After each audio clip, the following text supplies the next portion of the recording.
그 다음에 교재는 444페이지세요. The Bluetooth device is ready to pair.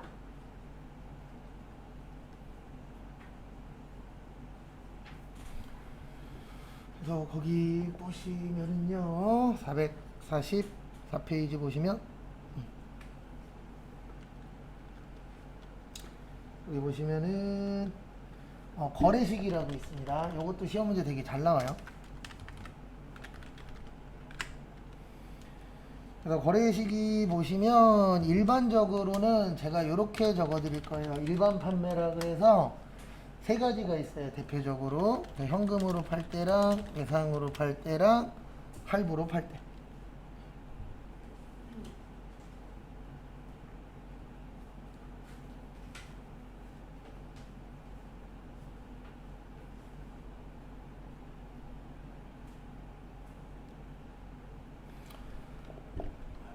이때는 인도 기준이에요. 그래서 우리가 일반적으로 물건 사고 팔 때는 인도 기준이죠.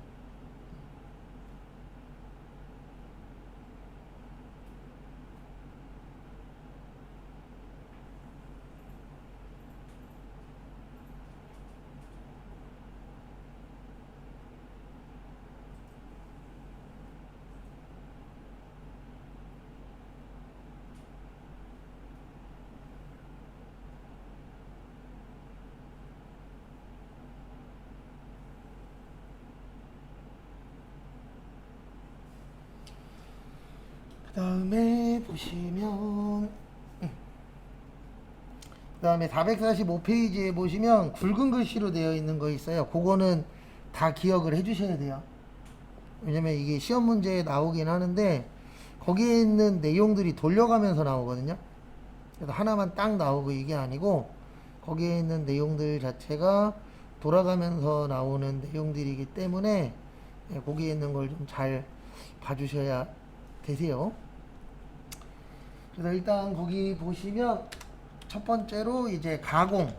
그래서 가공은 가공된 재화를 뭐 하는 때요? 인도하는 때. 이게 무슨 뜻이냐면 가공이 만들어주는 거예요. 뭐 해주는 거라고요? 만들어주는 거. 그래서 우리가 만들었다 그래서 끝이 아니잖아요. 그래서 거래처에 전화해갖고 만들었는데요 라고 하면 끝이 아닙니다. 왜 그러냐면 우리가 만들어졌다 그래서 돈 주면 안 되잖아요. 그 물건을 받은 다음에 그 물건에 대해서 괜찮은지 안 괜찮은지 검수를 하고 돈 줘야 됩니다. 그래서 우리가 일반적으로 돈 먼저 주라 그래요? 물건 받고 돈 주라 그래요? 물건 받고 돈 주라 그러죠. 그게 왜 그러냐면 돈 받으면 사람들은 돌변하는 경우들이 있어요. 아닌 사람들이 더 많습니다. 근데 막말로 잘못 걸리면 이럴 수 있어요. 돈 먼저 주고 물건은 아직 도착 안 했어. 근데 물건이 도착했는데 엉망이야. 그래갖고 이거 다시 해주세요. 아니면 요거 고쳐주세요. 그러면 돌변해갖고 이런 분들이 있거든요. 종종 돈 더 주세요. 그러면 고쳐드릴게요. 라고 하는 사람들 있다 없다? 있다. 대부분 사기꾼들이 그렇게 해요. 아니면 아예 돈만 받고 뭐 해버리죠? 도망갑니다. 그래서 지방 가보면 다 그런 건 아니지만 이렇게 지방 돌아다니다 보면은 땅만 파져 있는 데 있어요. 아니면 밑에 밑판만 해놓고 더 이상 집을 안 짓고 있는 데들이 있거든요. 그런데 대부분들이 사기당한 거예요. 그러니까 돈 받고 일부 일하는 척 하다가 돈이 더 필요해요. 돈 더 주세요. 이래놓고선 돈 받아먹고 뭐 하는 거예요? 잠수 타요. 근데 문제는 뭐냐면 대한민국 법이 거지 같은 게 저놈이 사기꾼인 거 알거든요. 근데 이게 확정이 안 났기 때문에 그 사람이 또 다른 사기를 또 치고 있어요. 근데 그거에 대해서 뭔가 제재를 가할 수가 없어요. 그래서 대한민국은 앞으로 뭐가 많아질 거라고요? 사기꾼이 많아질 겁니다. 사기 안 당하는 방법은 딴 거 없어요. 내가 뭐 많이 알아보는 수밖에. 근데 솔직히 알아봐도 사기 당하긴 합니다. 요즘엔 뛰는 놈이에 나는 놈 있고 나는 놈이에 그 위에 다른 놈이 하나 떠 있더라고요. 그래서 되게 사기를 안 당하는 게 당연히 가장 좋은데 사기 당하더라고요. 어르신들은 어르신대로 사기 당하고 젊은 사람들은 또 젊은 사람대로 사기 당하고 사기 안 당하는 게 쉽지가 않더라고요. 그 다음에 저기 보시면 자가 공급에 보시면 자가 공급 요게 이제 간주 공급인데 간주 공급은 재화가 뭐 되는 때요? 사용 또는 소비되는 때. 그리고 폐업 잘 나와요 시험에.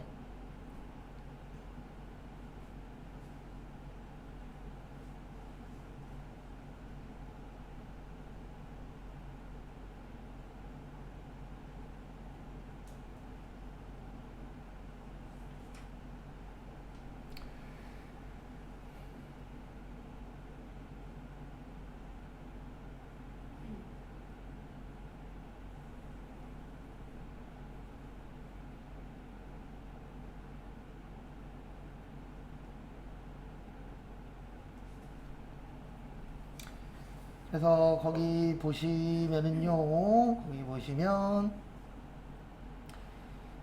폐업하면은 뭐 하는 때라고요? 폐업하는 때. 그래서 그거 좀 잘 봐두세요.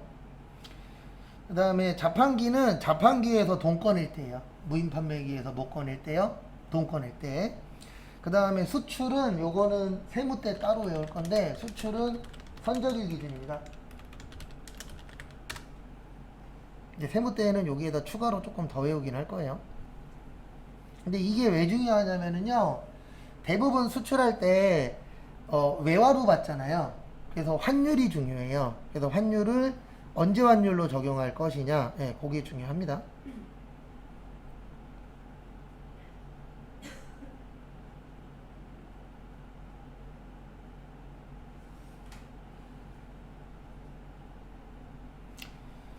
그 다음에 넘기세요. 제일 많이 나오는 거는 446페이지에 있는 게 뭐 답으로 나오든 내용으로 나오든 제일 많이 나옵니다. 그래서 세 가지가 있어요. 장기 할부 판매,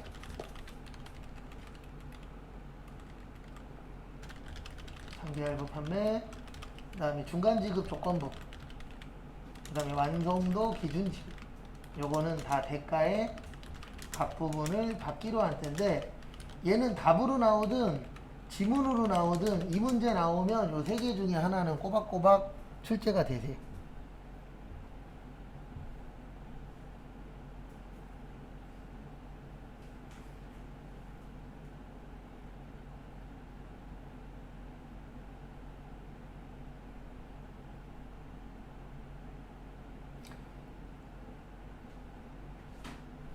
그래서 이게 무슨 뜻이냐면은요, 우리 장기의 뜻이 뭐죠? 1년보다 뭐하다? 길다. 할부의 뜻은 뭐예요? 예, 나눠서 내는 겁니다. 몇 개월 이상이 할부예요? 예, 2개월 이상부터 할부예요. 예, 일시불은 할부 아닙니다. 그래서 2개월이 넘어가면 그때부터 그걸 뭐라 그래요? 할부라고 표현을 해요. 그러면 우리 장기라는 건 1년이 넘어가는 할부잖아요. 그러면 왜 길게 할부할까요? 예, 비싸니까. 설마 1,000원짜리 가지고 36개월 할부하는 사람은 없잖아요. 근데 1,000만 원이야. 그러면 36개월 할부할 수도 있어요, 없어요? 있어요. 왜냐면 금액이 뭐하니까요? 크니까. 그 다음에 중간지급 조건부. 중간에 왜 주죠, 돈을? 금액이 뭐하니까요? 크니까. 예, 금액이 작으면 그냥 한 번에 주고 땡 하면 되잖아요. 근데 금액이 큰 거는 한 번에 다 주면 아까 설명드렸듯이 위험성이 있어요, 없어요? 있죠.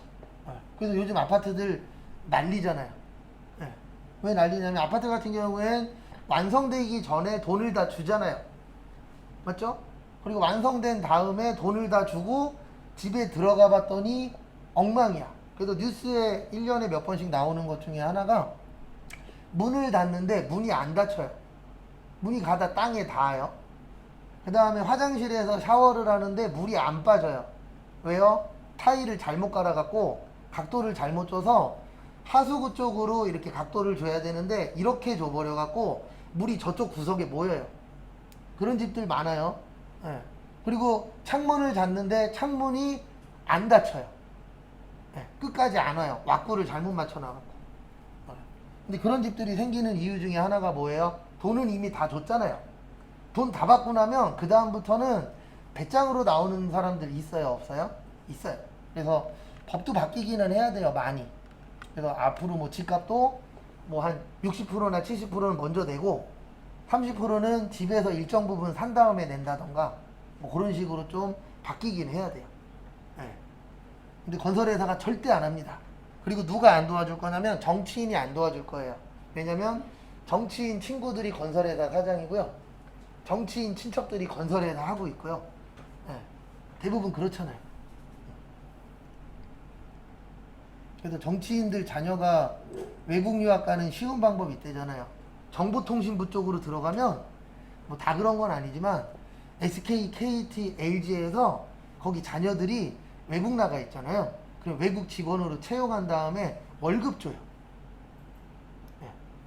이거 뉴스에서 그렇게 때려도 막 PD수첩 이런 데에서 막 그렇게 내보내도 눈 하나 깜짝 안 해요. 예. 그래서 알뜰폰이 잘 되고 있는 게 어떻게 보면 앞으로 통신 요금이 좀 줄어들 것 같아요. 저도 최근에 이제 알뜰폰으로 바꾸려고 알아보고 있는데 장단점은 있습니다. 저는 좋아지기 전에도 알뜰폰을 잠깐 썼었어요. 한 2년인가 3년 정도? 근데 다 좋은데 지금은 많이 바뀌었어요. 옛날에 알뜰폰이 안 좋았었던 게 딱 하나 있었어요. 뭐가 안 좋았냐면 개인 인증하기가 되게 불편했었어요. 왜 그러냐면 어떤 데는 되고 어떤 데는 또 알뜰폰이 안 되는 데도 있었거든요. 개인정보 인증해야 뭐 회원가입을 한다던가 이런 걸 할 수 있잖아요. 근데 지금은 그런 게 다 어느 정도 풀려서 과거보다는 알뜰폰도 그렇게 나쁘진 않아요. 어차피 똑같은 회선 쓰니까.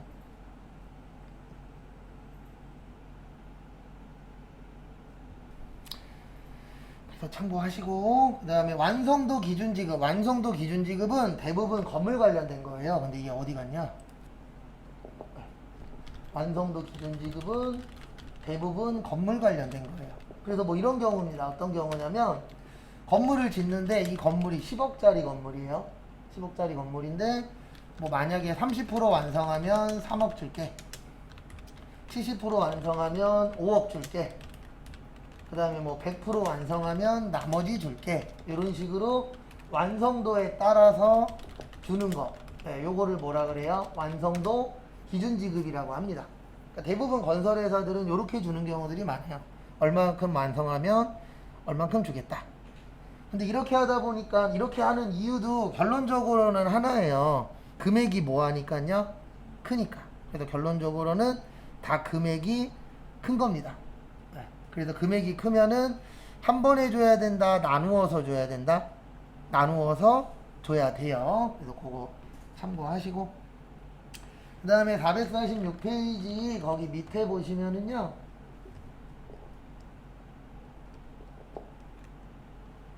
446페이지 밑에 보시면 저거 있어요. 뭐 있냐면은 저거 간주임대료 잘 봐주세요. 이건 이제 세무 때 중요한데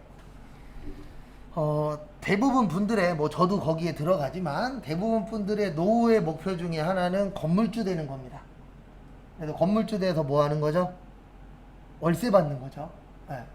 그래서 이 간주임대료가 뭐냐면 보증금에 대한 이자예요. 그래서 진짜 임대료 아니에요.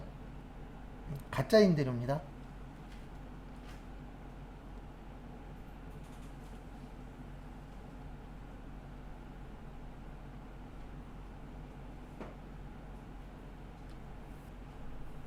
그래서 보증금에 대한 이자를 무슨 임대료라고 하세요? 간주 임대료라고 해요. 그래서 보증금에 대해서 이자 계산을 하는 겁니다. 네, 보증금에 대해서 이자 계산을 하는 거예요. 그래서 가짜 임대료인데 진짜 임대료로 보겠다. 그래서 무슨 임대료라 그래요? 간주 임대료라고 하는 거예요. 근데 문제는 뭐냐면 이거 진짜다 가짜다? 가짜다. 그래서 우리 회계는 날짜가 중요해요. 왜 그러냐면 1월에서 3월까지는 일기 예정, 4월에서 6월까지는 일기 확정, 이런 식으로 날짜에 따라서 달라지거든요. 그래서 날짜가 되게 중요합니다. 그래서 얘는 날짜를 잡을 수가 없잖아요. 그래서 그냥 과세기간 종료일을 날짜로 잡기로 한 거예요. 왜냐하면 국가 입장에서는 그 해당되는 과세기간 안에서만 뭐 거두면 되죠? 세금 거두면 되잖아요. 그래서 날짜를 이렇게 잡도록 되어 있으세요.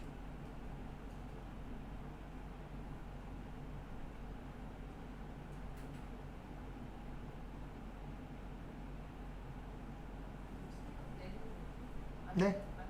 세금 내는 거죠. 그 부가가치세법에서 제가 설명하는 건 대부분 제외라는 말 안 하면 다 세금 내는 거예요. 그래서 여러분들이 나중에 건물주 되시면 월세보다 세금이 좀 더 나와요. 그게 요거예요. 근데 왜 그러냐면 시험하고는 상관없지만 불로소득이라고 있어요. 대표적인 게 이자 받고 그 다음에 이자 받고 그 다음에 주식 관련되신 분들 배당 받는 거 그 다음에 뭐 복권 그 다음에 부동산 그 다음에 뭐 코인 요런 것들을 무슨 소득이라 그래요? 불로소득이라 그래요. 불로소득은 뭐가 필요 없죠? 노동력이 필요 없는 거예요. 대부분 다 돈하고 관련된 겁니다. 이자 받으려면 돈 있어야 되죠? 배당 받으려면 돈 있어야 되죠? 그 다음에 복권도 돈 있어야 살 수 있죠? 그 다음에 부동산도 돈 있어야 살 수 있죠? 코인도 돈 있어야 살 수 있어요. 그래서 다 돈 관련된 건데 불로소득 관련돼서 국가에서는 세금을 많이 거두려고 노력을 하세요. 근데 왜 그러냐면 불로소득이 나쁘다라는 게 아닙니다. 불로소득 관련돼서 사람들의 관심이 높아지면 높아질수록 어떤 문제가 생기냐면 일할 사람이 없어요. 앞으로 이게 문제가 될 겁니다. 왜냐면 지금 자라나는 새싹들도 그렇고 현재 MZ세대들도 그렇고 가장 많이 관심 있는 게 다 이거예요. 맞죠? 네. 요즘 젊은 분들이 과거의 사람들도 관심은 많았어요. 근데 과거보다 이런 부분에 대해서 관심 갖고 있는 비중이 올라가고 있어요. 네. 근데 잘못된 건 아니에요. 왜냐면 모든 사람들이 일하고 싶어요? 안 하고 싶어요? 안 하고 싶죠. 일 안 하고 편히 돈 벌고 싶어요. 그 편히 돈 버는 방법 중에 하나가 뭐예요? 불로소득이에요. 근데 문제는 뭐냐면 모든 사람들이 이걸 해서 다 성공하나요? 아닙니다. 솔직히 성공하는 사람은 극소수예요. 네. 근데 모든 사람들이 모든 걸 다 시작할 때에 나는 성공할 거예요? 나는 망할 거예요? 성공한다라고 당연히 생각을 하고 덤빕니다. 근데 생각보다 성공하기가 어때요? 어려워요. 그리고 성공했다라고 얘기하는 사람들도 그 당시에는 성공했지만 과연 지금도 그 사람들이 성공했을까? 라고 했을 때 본인 빼놓고는 모르긴 하지만 제 개인적인 생각은 완벽하게 성공한 건 아닌 것 같아요. 특히 유튜브에 보면은 진짜 궁금한데 100억 있다라고 자랑하는 사람들 있어요? 없어요? 있죠. 왜 유튜브예요? 100억 있는데? 강연 팔아먹어요. 대부분 그런 사람들이 자기 100억 있다 그러고 자기 몇 월 며칠 날 강연한데 와서 들으래. 알아보면은 막 신청료가 막 50만원, 100만원, 200만원 이래요. 결론은 강의 팔아먹기예요. 100억 있는데 왜 강의 팔아먹어요? 맞죠? 그래서 진짜 궁금해요. 과연 그 사람들이 100억이 진짜 본인 돈이냐? 아니면 옛날에 잠깐 스쳐 지나간 돈이냐? 아니면 100억 중에 90억이 부채냐? 이거 진짜 궁금하긴 하더라고요. 근데 그런 사람들 자기 100억 있다라고만 얘기하지 이게 진짜 본인 돈인지 이런 건 얘기해줘요? 안 해줘요? 안 해줍니다. 이제 제 개인적인 생각인데 아마 그 당시엔 있었을 거예요. 지금은 아니겠지만.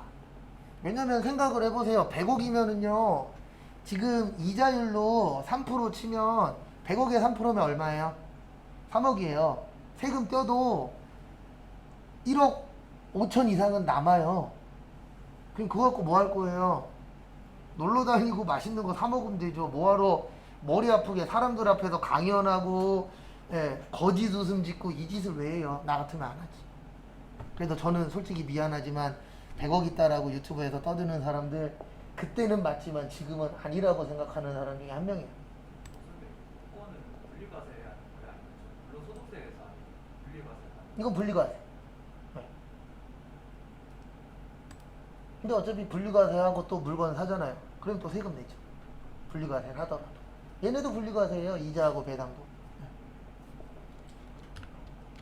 자신 있으면 하시고 자신 없으면 소액으로만 하세요.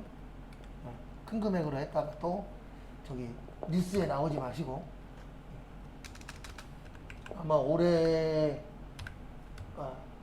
이 얘기는 아마 1999년까지 계속 나올 거예요. 대한민국은. 어느 전문가가 얘기했는데 그 얘기가 맞는 것 같아요. 대한민국이 없어지지 않는 이상 부동산 관련된 얘기는 계속 나올 거예요. 네. 근데 실제 제 주변에도 돈 번 사람이 있어요. 부동산으로. 근데 돈은 버는데 놀고 먹을 정도로 돈 벌진 못하더라고요. 그냥 조금 더 윤택하게 돼지고기 먹을 거 뭐 먹어요? 소고기 먹고 예, 뭐 그 정도까지는 늘어나긴 하는데 진짜 이걸로 막 일확천금 벌고 이런 사람들은 그렇게 많지는 않더라고요. 오히려 이게 확률이 더 높을 수도 있어요. 복권. 확률적으로 이거 되게 낮잖아요. 근데 오히려 복권 될 확률이 더 높은 것 같아요. 제가 봤을 때. 하지 말란 얘기는 아닙니다. 그 대신 할 거면 제대로 해서 대박 나시고 네, 어설프게 해서 안 할 거면 뭐 하는 게 좋아요? 시작도 많은 게 좋아요. 그리고 누가 좋다 이런 얘기 너무 믿지 마시고 그게 맞을 수도 있지만 틀릴 수도 있어요. 제가 대표적인 무빠 중에 한 명이거든요. 무한도전빠. 네. 유명한 얘기 있죠. 정준하 씨 덕분에 저기 노홍철이가 망했었잖아요. 정준하 씨가 좋은 정보 있다고 나도 샀다고 그거 말 믿고 샀다가 폭망이 아니라 박살난 적이 있었어요. 정준하 씨가 얘기해갖고 그때 하하랑 노홍철이었나? 정영돈 노홍철이었나? 어쨌든 2명인가 3명 저기 거의 90% 이상 잃었다 그러더라고요. 10억인가 투자해갖고 1억 남았대 라고 할 정도로. 근데 돈 버는 경우들도 있으니까 항상 투자는 소액으로 하시고 초반에.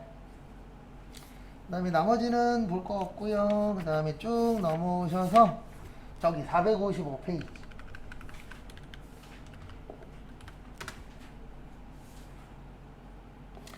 (455페이지) 보시면 영세율과 면세 있습니다. 여기도 그 분계나 아니면 이론 문제 중에 한 문제씩 좀 잘 나오는 편이에요. 이 파트도.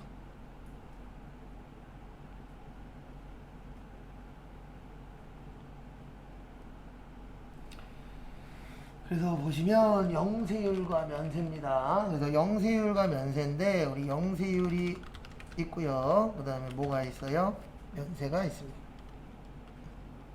보시면 영세율은 다른 말로 완전 면세제도라고 하고요. 면세는 불완전 면세제도라고 해요.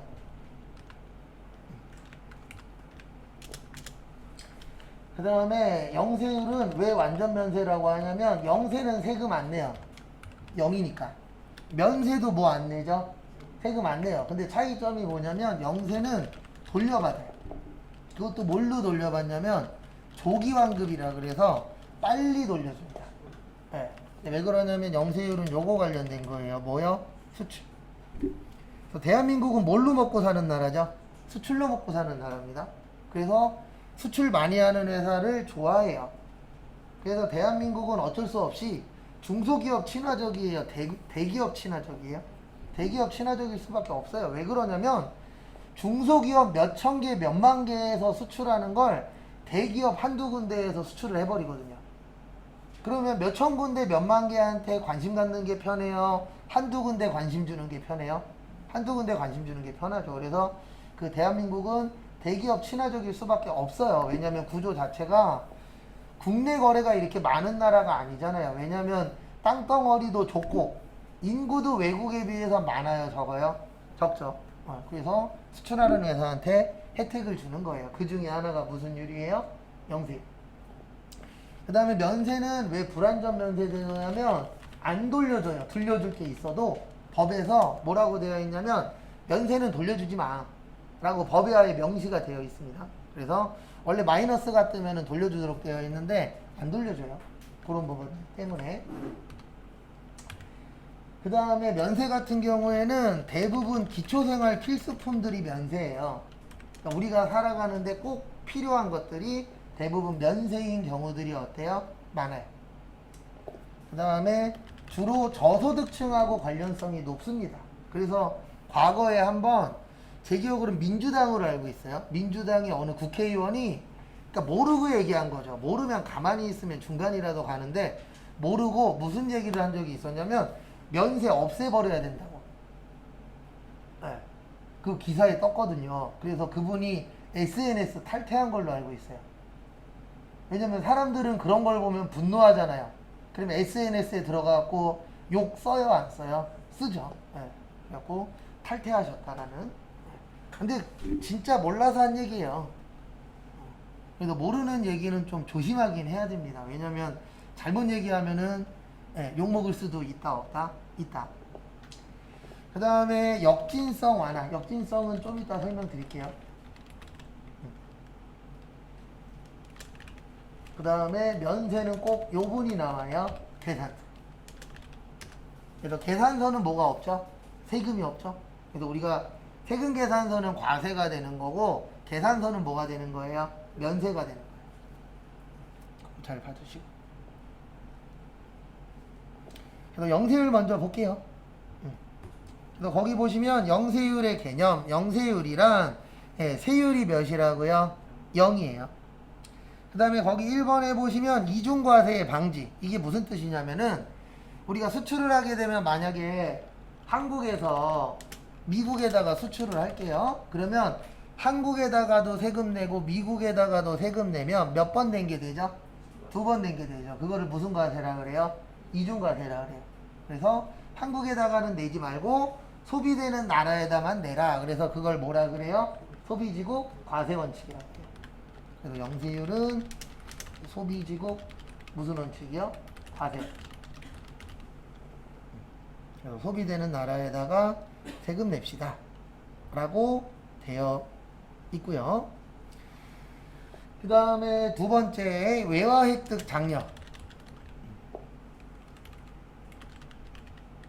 요건 무슨 뜻이냐면 우리 만약에 물건을 살 때 똑같은 물건인데 1,000원짜리가 있고 만약에 1,100원짜리가 있어요. 같은 물건이에요. 완전히. 근데 가격만 달라요. 그러면 1,000원짜리 사려고 하는 사람이 많아요. 1,100원짜리 사려고 하는 사람이 많아요. 1,000원짜리 사려고 하는 사람이 많습니다. 왜냐면 가격이 똑같으면은 어떤 거 사는 게 좋아요? 싼 게 낫죠. 그래서 이 영세율을 적용을 하면 어떤 게 생기냐면은 1,000원짜리가 되는 거예요. 왜냐면 부가가치세 몇 프로죠? 10%죠. 그래서 요게 영세율이 되는 거고 요거는 과세가 되는 거예요. 그러면 영세율을 하게 되면은 가격이 떨어지니까 하나라도 더 뭐 할 수 있을 것이다? 판매할 수 있을 것이다 라고 국가에서도 보는 거예요. 그래서 외화 획득하는데 유리하다 불리하다? 유리하다. 그래서 무슨 율을 적용하는 거예요? 영세. 그 다음에 456페이지 456페이지 보시면은요 영세율 적용 대상자는 과세사업자 그 다음에 상호 면세주의라고 되어 있는데 솔직히 이 부분은 저희 시험하고는 연관성은 없습니다. 그 다음에 거기 밑에 동그라미 2번에 밑줄 쳐져 있는데요. 요거는 속도로 나가면 내일 빠르면 내일 늦으면 모레쯤에 배울 건데요. 요거 분기하고 관련이 있어요. 그래서 제가 앞으로 이렇게 적어 드릴 거예요. 영세라고 하고 영세율 세금계산서 내국신용장 로컬 LC 구매화공사 거기다 써 있어요.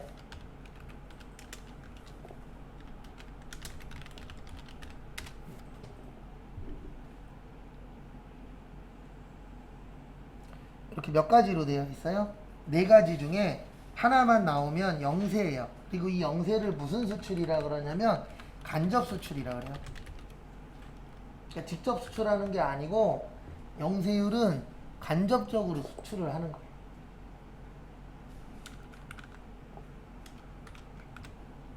그러니까 뭐냐면 거래처에서 우리 회사 물건을 사다가 수출하는 겁니다. 그러니까 수출은 하긴 하는데 우리가 직접 수출을 하는 게 아니고 무슨 수출하는 거라고요? 간접적으로 수출을 하는 거. 그거를 뭐라고 하냐면 영세라고 해요. 그 다음에 거기 457페이지 보시면 국외 그 다음에 선박 항공기 우리 일반적으로 아시겠지만 배나 비행기는 외국에 나가는 경우 있어요 없어요? 있죠. 그런 케이스라고 봐주시면 되세요. 그 정도만 보면 되고요. 우리한테 중요한 건 면세입니다. 시험에서는.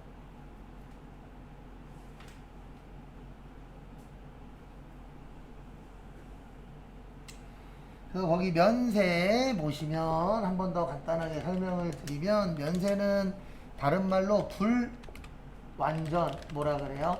면세제도라고 해요. 근데 왜 불안하냐면은 뭐가 안 되니까요. 환급이 안 됩니다. 그 다음에 주로 기초생활 필수품 사는데 그 필수품 등 우리가 살아가는데 꼭 필요한 쪽에 사용하는 것들이 많고요. 그 다음에 주로 고소득자, 저소득자. 그래서 저소득층하고 연관성이 많아요. 왜 그러냐면 이 면세가 생긴 이유가 좀 이따 설명드리겠지만 역진성 완화라 그래서 돈 적게 버시는 분들을 위해서 만들어 놓은 그 세금이거든요. 면세가. 예. 그래서 이거를 왜 만들었냐면은 많이 버는 사람은 많이 내도록, 적게 버는 사람은 적게 내도록 이렇게 되어 있는데 우리 부가가치세의 단점은 역진성이라는 게 생겨요. 무슨 성이 생긴다고요? 역진성. 그래서 역진성이라는 건 뭐냐면 많이 버는 사람도 똑같이 내고 적게 버는 사람도 세금을 똑같이 내는 거. 요거를 역진성이라고 표현을 해요. 그래서 그거를 완화시켜 주기 위해서 생긴 게 무슨 제도예요? 면세제도예요. 그래서 이런 경우입니다. 역진성 완화가 어떤 경우냐면은 만약에 모나미 볼펜을 역진성 완화에 대해서 설명을 드리면 과세가 있고 만약에 면세가 있어요. 그 다음에 내가 만약에 200만 원을 벌어요. 200만 원을 버는 사람이 있고 1000만 원 버는 사람이 있다. 네, 만약에 이렇게 해놓고 보시면 200만 원 버는 사람은 과세에 만약에 100만 원 쓴다라고 볼게요. 그러면 50%. 면세에도 100만 원 쓴다라고 보면 몇 프로씩 내는 거죠? 50%씩 내는 거죠. 세금에. 어디 갔어? 마우스. 불편해. 그래서 요것도 몇 프로예요? 50%. 그 다음에 1000만 원 버는 사람이 만약에 과세에다가 200만 원이네. 700만 원어치 썼다라고 볼게요. 그럼 몇 프로가 되는 거예요? 70%. 네, 면세에다가 300만 원 썼다라고 보면 몇 프로가 되는 거예요? 30%. 그래서 이런 식으로 해서 그 완화시켜 주는 거예요. 왜냐면 많이 버는 사람이나 적게 버는 사람이나 부가가치세는 똑같이 내거든요. 그러면 이거를 세법에 대해서 모르시는 분들은 공정해 이렇게 얘기하지만 실질적으로는 공정한 거예요? 불공정한 거예요? 불공정한 거예요. 세법에서는. 그래서 그러면은 적게 버시는 분들한테 세금적으로 뭐를 줘야 되겠다? 혜택을 줘야 되겠다. 그 혜택 주는 것 중에 하나가 뭐예요? 면세예요. 왜 그러냐면 그 저소득층 분들이 면세에 해당되는 걸 많이 사거든요. 그래서 많이 사도록 되어 있기 때문에 거기에 대해서 세금적인 혜택을 주겠다. 네, 그게 무슨 제도라고요? 면세제도다. 이렇게 봐주시면 돼요. 그 다음에 꼭 요게 나와야 됩니다. 네, 계산서. 면세가 되려면. 그래서 그거 참고해 주시고요. 그 다음에 교재는 거기 458페이지 보면서 설명을 또 드리도록 하겠습니다. 면세의 개념. 면세란 일정한 재화나 용역의 공급에 대하여 부가가치세를 뭐 해주는 거죠? 면제해 주는 겁니다. 그래서 면제해 준다 그래서 면세라고 표현을 합니다. 그 다음에 거기 진한 글씨로 불완전 면세제도라고 되어 있어요. 근데 왜 불완전이냐면은 완벽하게 해결을 해주는 건 아니거든요. 그래서 불완전하다. 그래서 뭐라 그래요? 불완전 면세제도라고 표현합니다. 참고하시고.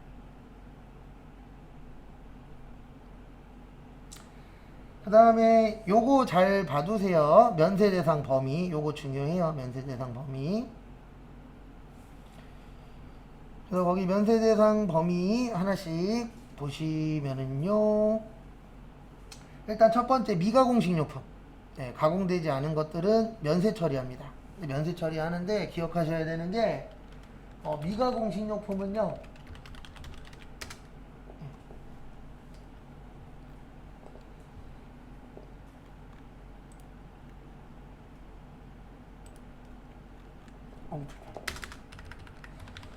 미가공 식료품은 하나 아셔야 되는 게 국산이든 수입이든 다 면세. 그래서 미가공 식료품이라는 건 가공되지 않았는데 먹을 수 있는 거예요. 대표적인 게 뭐 야채, 생선, 과일, 고기 이런 것들이 이제 대표적인 뭐가 되는 거예요? 면세가 되는 겁니다. 그래서 우리 주변에서 많이 볼 수 있는 것 중에 하나가 우리 마트 가면은 소고기라고 있죠. 소고기 파는 데 가시면 한우라고 있어요? 없어요? 있어요. 그 다음에 호주산이라고 있어요? 없어요? 있어요. 근데 참고로 둘 다 뭐예요? 면세예요. 그래서 국산이든 수입이든 상관없이 면세로 인정을 해줍니다. 그래서 그거 참고 좀 해주세요.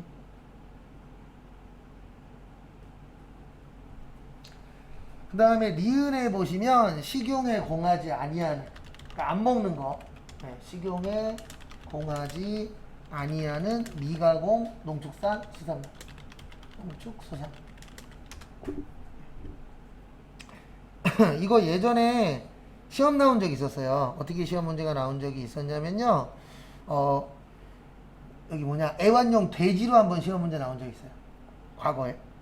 우리 애완용 돼지는 먹어요, 안 먹어요? 안 먹죠. 그래서 안 먹는데 거기에 뭐라고 나왔었냐면 국내산이라고 나왔어요. 무슨 산이요? 국내산. 그래서 면세입니다. 만약에 수입산 애완용 돼지라고 나오면은 그거는 과세예요. 왜 그러냐면 안 먹는 거는 어느 나라에서 만들어졌느냐, 그게 중요해요. 그래서 실무 가시면 요거에 관련돼서 이거 많이 쓸 거예요. 꽃. 우리 회사에서 좋은 일이나 안 좋은 일 생길 때 뭐 보내죠? 꽃 보내죠. 그래서 그 꽃을 보낼 때에 어떻게 하도록 되어 있냐면 계산서를 받도록 되어 있어요. 왜냐면 우리 일반적으로 꽃 먹어요, 안 먹어요? 안 먹죠. 그럼 꼭 이렇게 얘기하시는 분이 있어요. 식용꽃도 있는데요. 저도 알아요. 근데 여기에서 얘기하는 꽃은 먹는 꽃이에요? 그냥 일반적인 꽃이에요? 일반적인 거예요. 꼭 수업할 때 보면은 저기 이상한 예제 갖고 오시는 분들이 꼭 있어요. 그렇게까지 나오지도 않아요. 그거는 이제 특수 케이스고, 우리가 일반적으로 얘기하는 꽃은 일반적인 꽃이라고 보시면 돼요. 그 다음에 수돗물은 면세인데, 거기 잘 적어놨어요. 수돗물은 면세인데 뭐는 과세예요? 생수는 과세예요. 그래서 생수 사실 때 거기 그 바코드 찍은 거 영수증 보시면은 뭐라고 쓰여 있을 거예요? 부가가치세 얼마 이렇게 찍혀 있을 겁니다. 그래서 참고하시고, 그 다음에 연탄하고 무연탄은 면세예요. 그 다음에 여성분들 위생용품하고 역류화용 기저귀 이런 것들도 뭐예요? 면세예요. 그 다음에 역외군속용역의 별표 3개만 쳐주세요. 역외군속용역 많이 중요합니다. 시험 때 좀 중요한 파트 중에 하나세요. 그래서 보시면 역외군속용역 나오면 제가 앞으로 이렇게 2가지를 많이 쓸 거예요. 첫 번째로 뭐냐면 전세 버스만 세금계산서 발행 가능해요. 우리가 일반적으로 역외군속용역 그러면 되게 다양해요. 되게 다양한데 그 다양한 것 중에서 유일하게 누구만이요? 전세 버스만. 전세 버스만 세금계산서를 받으실 수가 있어요. 다른 거는 세금계산서 달라 그러면 줄 수 있다 없다? 없다. 근데 왜 줄 수 없냐면 법에서 법에서는 누구 빼고요? 전세버스 빼놓고는 세금계산서 발행을 막아놨어요. 그래서 자체가 불가능하다라는 거, 그 부분 참고하시고요.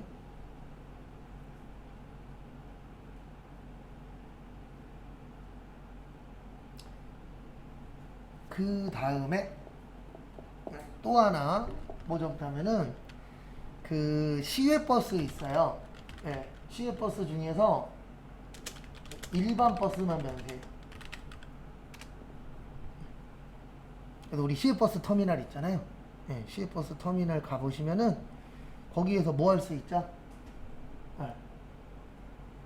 일반 버스 있고 그 다음에 저기 뭐냐 우등버스 있고 그 다음에 요즘 프리미엄 버스라고 해서 있어요 없어요? 일명 황제버스 있죠. 예, 그 중에서 뭐만 그 면세냐면 일반 버스만 면세예요. 근데 이게 왜 그러냐면 과거에 실제 이런 적이 있었어요. 어떤 적이 있었냐면은 그 시외버스 회사들이 가격을 올리려고 그랬어요. 그러면 국가 입장에서는 가격이 오르는 게 좋은가요? 안 오르는 게 좋은가요? 안 오르는 게 좋아요. 왜 그러냐면 이런 시외버스는 민생 경제하고 연관이 있거든요. 그래서 국가가 딜을 걸었어요. 무슨 딜을 걸었냐면 고속버스 회사한테 시외버스 회사한테 그래 그러면 너네 저기 뭐냐 우리가 일반 버스가 45인승이에요. 45인승 버스는 면세로 해줄게. 가격 올리지 말래? 라고 해서 딜을 걸었어요. 근데 그쪽에서 딜을 받은 거죠. 그래서 일반 버스는 면세고 그 다음에 우등버스라 그래서 27인승인가 있어요. 그리고 요즘 황제버스라 그래서 17인승인가 15인승 있죠. 누워서 갈 수 있는 버스. 네. 그런 부분에 대해서는 뭐를 내셔야 돼요? 당연히 세금 내셔야 됩니다. 그런 부분들은 그거 참고하시고 그 다음에 458페이지 밑에 보시면 주택과 이에 부수되는 토지 예. 저기에다 밑줄 치세요. 임대 용역. 임대가 뭐 하는 거죠? 빌려주는 겁니다. 그러면 우리가 집 왜 빌려요? 뭐가 부족해서? 돈이 부족해서. 예, 돈 많으면 집 살 거 아니에요. 그래서 국가에서는 이 임대사업 관련돼서는 면세로 인정을 해주는 거예요. 왜냐하면 면세가 돼버리면 어떤 효과가 있냐면은요 100원이라도 더 싸게 들어갈 수가 있잖아요. 예, 그래서 면세라는 혜택을 주는 겁니다. 그 다음에 459페이지 보시면은요 저기 국민후생 용역 있는데 여기도 시험에 좀 많이 나오는 파트 중에 하나세요. 그래서 뭐가 많이 나오냐면요 거기에서 저기 약사가 판매하는 일반 의약품 일반 의약품은 과세예요. 그 다음에 조제 용역은 면세입니다.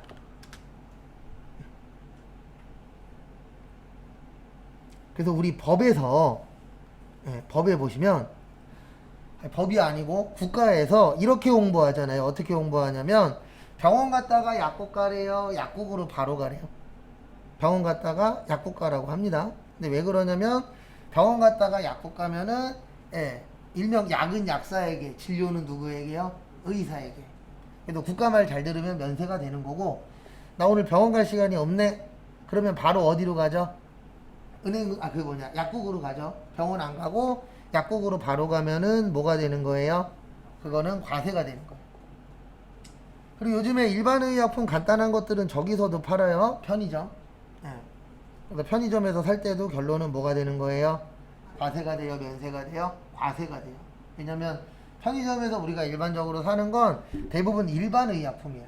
왜냐면 편의점 직원들이 약에 대해서 잘 알아요? 몰라요? 모르죠. 당연히 그게 맞는 겁니다. 왜냐면 편의점 직원이 약사 아니잖아요. 그러니까 일반 의약품만 판매하도록 되어 있죠. 그 다음에 거기 보시면 시험에 나온 적은 없는데 산후조리원은 면세로 바뀌었고요. 그 다음에 요건 시험에 나온 적 아직까지는 없어요. 법에는 있는데 그 애완동물 있죠.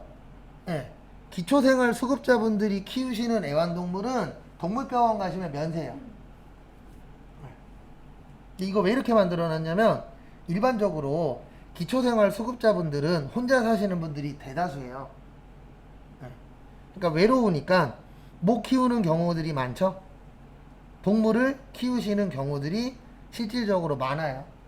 그래서 그분들은 병원비를 많이 낼 수가 없잖아요. 그래서 국가에서 혜택을 주는 겁니다.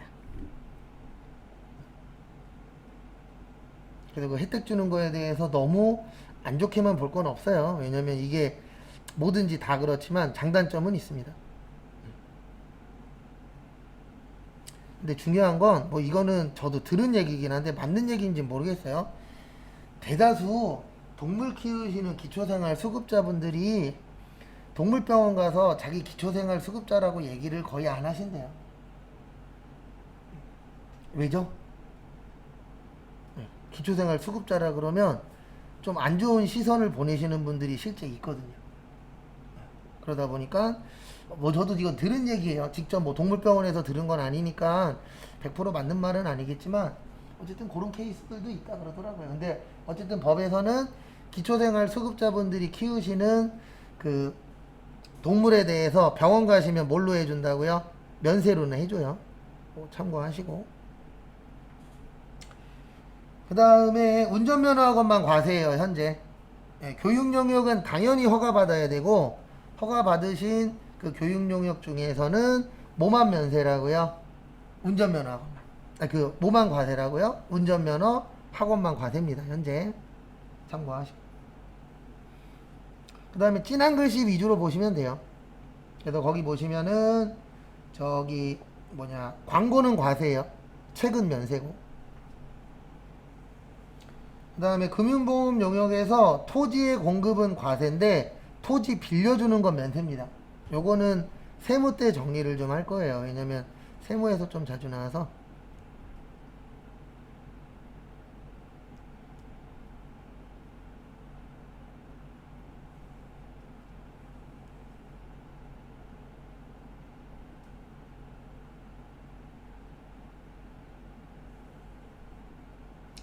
그 다음에 거기 밑에 잘 해놨어요. 부동산의 공급과 임대라고 있는데 요거까지만 설명하고 싶게요.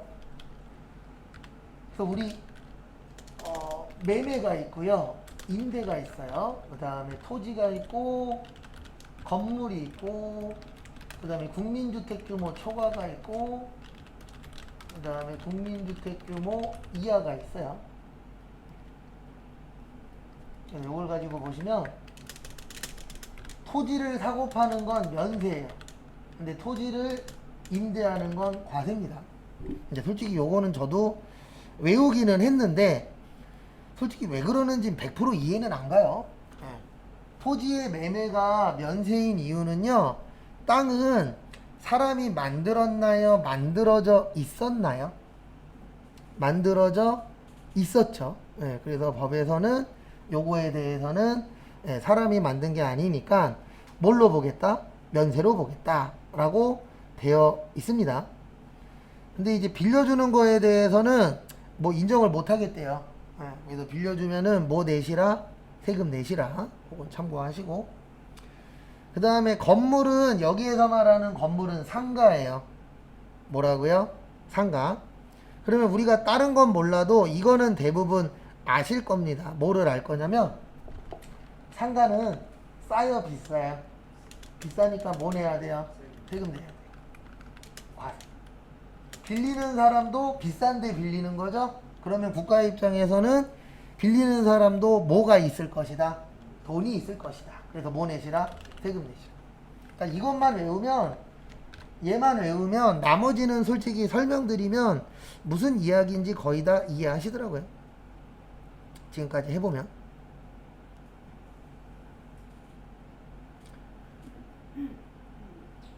그 다음에 다음 거 보시면은요, 그 다음에 이제 국민주택 규모 초과.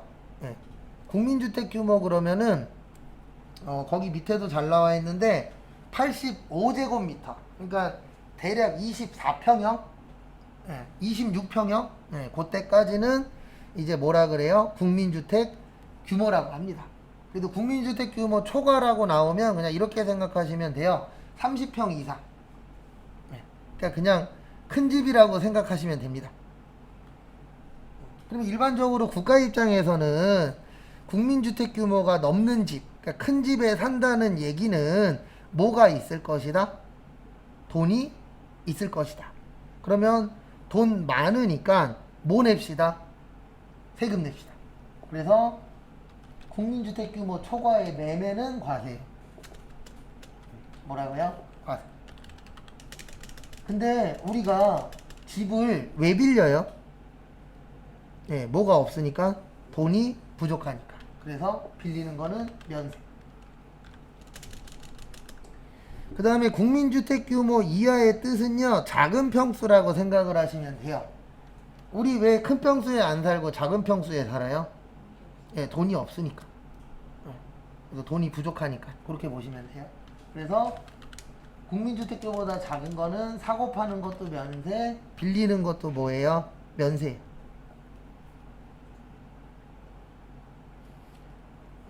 그래서 금액적으로 보시는 것도 방법이에요. 왜냐면 다 그런 건 아니지만 대부분 비싼 거는 뭐일 확률이 높죠? 그 과세일 확률이 높아요. 그 다음에 싼 거는 뭐일 확률이 높아요? 면세일 확률이 높아요. 그래서 그런 식으로 연결하시는 것도 방법입니다. 그 다음에 잠깐 쉬었다가 45분에 다음 거 또 볼게요.